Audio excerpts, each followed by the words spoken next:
Chief Nedi was a man of class, wealth, and influence. Known as the Lion of Lekki, his name alone could open doors in high society. He owned multiple businesses ranging from real estate and oil to import and export. His face was often seen in newspapers, shaking hands with governors and foreign investors. His mansion stood like a palace in the heart of Lekki, 3 floors of marble, chandeliers imported from Italy, and walls lined with expensive artworks from around the world. The gates alone cost more than a car. His compound had a private swimming pool, a home cinema, a wine cellar, and a fountain that glowed at night. Politicians greeted him with respect. Businessmen competed for his friendship. Even celebrities felt honored to be invited to his private parties. But despite all his riches, luxury cars, and power, Chief Nedi carried a deep, personal burden. His only son, David, had sworn never to marry. "Dad, women these days don't love men, they love money. I won't be anyone's ATM," David always said. And no matter how much Chief Nedi tried to reason with him, his heart remained guarded. What Chief desired most wasn't more wealth or recognition, it was to see his son find true, honest love before it was too late. Chief Nedi, a widower, longed to see his son find true love. Then one evening, while watching a Nollywood film, an unusual idea struck him. The next morning, he dressed in ragged clothes, rubbed red dust on his feet, grabbed a broken walking stick, and asked his driver to drop him at a busy street corner in Lekki, right outside a supermarket. He sat with a rusty tin cup, blending into the Lagos chaos. His mission: to find a woman who could love without knowing wealth. The reactions were harsh. "Old man, wetin you do for your youth? No enjoyment abi. Now you dey beg. You dey pollute the air. Go back to your village. Oya, beggar challenge. Let's take a selfie. Oga shift. Before breeze blow you reach ocean." Then came Debbie. Her black Mercedes splashed gutter water all over him. "Yuck. Even your burial won't cost me anything." "Poor thing," she snapped. But across the road, someone watched quietly. Juliet, a humble cashier who had just completed NYSC, noticed the beggar. Despite earning little, she brought him lunch every day. "Papa, today it's just rice and dodo. Hope it fills your belly." Her colleagues mocked her. "Juliet go soon marry beggar oh. She dey do charity with hunger." She smiled. A kind heart never lacks. Debbie returned days later in another flashy outfit. She almost ran over the beggar again, showing zero remorse. Ironically, she had recently started dating David, her former schoolmate. Their dates were luxurious. Dinners at Sky Lounge. Boat rides in Lekki. 45,000 naira small chops. But her words were empty. "I love rich men. Broke people give me allergies." One evening, Chief Nedi sat with David on the veranda. "Your mother and I built this life from scratch. When I had nothing, she stayed. That's love. Not what glitters."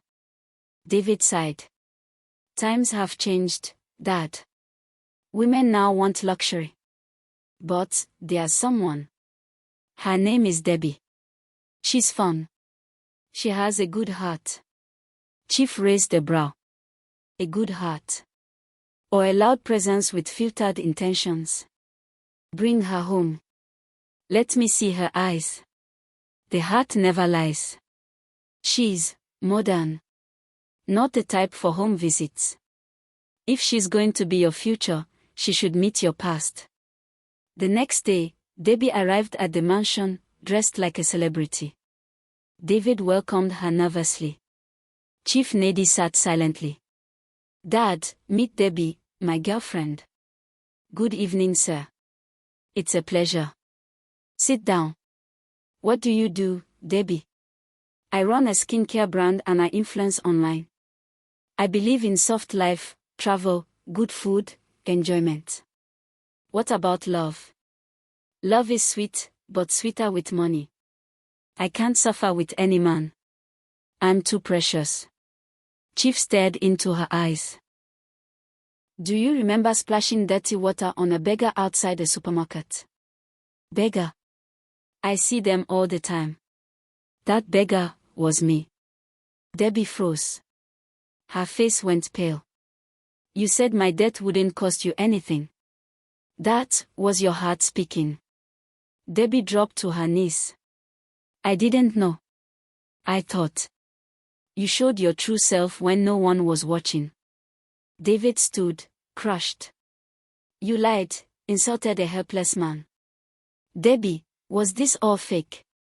Please, I love you. If I lost everything, would you still love me? Or throw me in the gutter too? Leave my house? My son deserves more. And Debbie walked out, alone. The next day, Chief Neddy took David to the supermarket. That's the girl who fed me when I was invisible. Juliet looked up in shock. Papa. You're rich. Yes. And this is my son. David and Juliet sat for hours, talking. My parents are in the village. I'm saving to bring them here. You're amazing. A week later, David gave Juliet an envelope. 3 million naira. What's this for? To bring your parents to Lagos. I'll cover everything.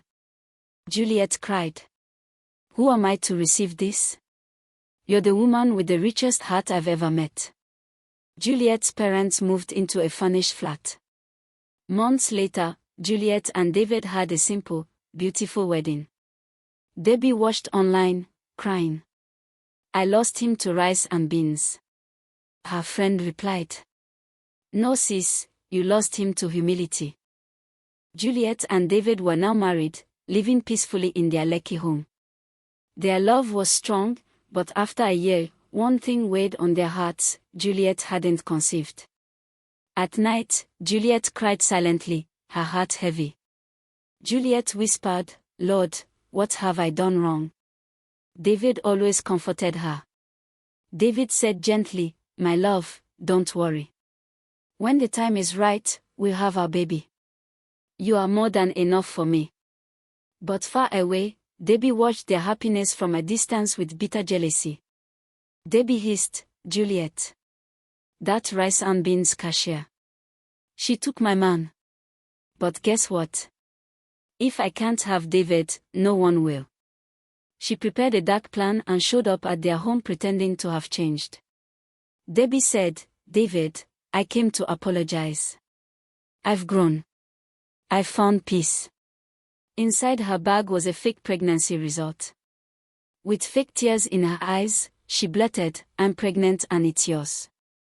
David was stunned. What? How? We haven't even seen each other in months. Debbie cried louder, that night, you were drunk. You don't remember. But I'm keeping the baby. David told Juliet everything. Juliet stepped back in shock. You cheated on me? No. David said, panicking. I swear I didn't. I don't remember anything like that. To make things worse, Debbie whispered lies to David's aunt and other relatives. Debbie said, I heard Juliet had 3 abortions with her ex. That's why she can't conceive. Soon, neighbors and church members started gossiping. A woman in church muttered, 3 abortions. No wonder she's barren. Juliet felt like her world was collapsing. She sat alone in the bedroom, staring at the fake pregnancy result Debbie gave David. She sobbed, why is my name being dragged through the mud? Meanwhile, Debbie had reached out to Juliet's ex-boyfriend, Sigan, and offered him 2 million Nigerian nairas to spread more lies. Debbie promised, just tell David and anyone who asks that Juliet aborted 3 times with you. That's all. Sigan laughed wickedly. She dumped me anyway. Now she'll pay. David confronted Juliet again. David asked, why would Sigan say this if it wasn't true? Juliet's heart broke. You believe him over me. Still unable to prove her innocence, Juliet was left in isolation, hurt and betrayed. Debbie grew more furious seeing Juliet and David still together. She said coldly, if Juliet won't leave, then David must disappear. One evening, as David drove home from work, he was ambushed. A cloth was wrapped over his face, and he was dragged into a van. When he woke up, he was tied up in an abandoned house, blindfolded and helpless. Later that night, he heard voices. Debbie shouted, "You said Juliet would run away after the lies. Now I had to kidnap him." Sigan replied, "Calm down. Once David is gone, you marry him legally before anyone suspects."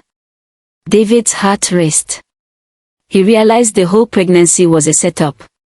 Everything had been a lie. Back at home, Juliet knew something was wrong. David had been missing for days, and his phone was off. She muttered to herself, "This isn't ordinary. Could Sigan?" Memories rushed back, and she ran to the police. She explained everything to the officers and mentioned Sigan once used her old phone, which still had a GPS app. With her help, they tracked Sigan's last known location. A police team stormed the hideout. David was found tired, weak, but alive. Debbie and Sigan were caught trying to move him to another building. They were arrested immediately. At the station, the full truth came out. The fake pregnancy. The abortion lie. The kidnapping. Both Debbie and Sigan were sentenced to 15 years in prison. Before they were transferred to prison, Juliet visited one last time. She stood behind the glass and said, "You tried to destroy my home. But love built on truth can never be shaken." She turned and walked away with peace in her heart. Months passed. One morning, Juliet felt dizzy and went to the clinic. The doctor smiled warmly. "Congratulations, Ma, you're pregnant." Tears filled David's eyes as he hugged her tightly.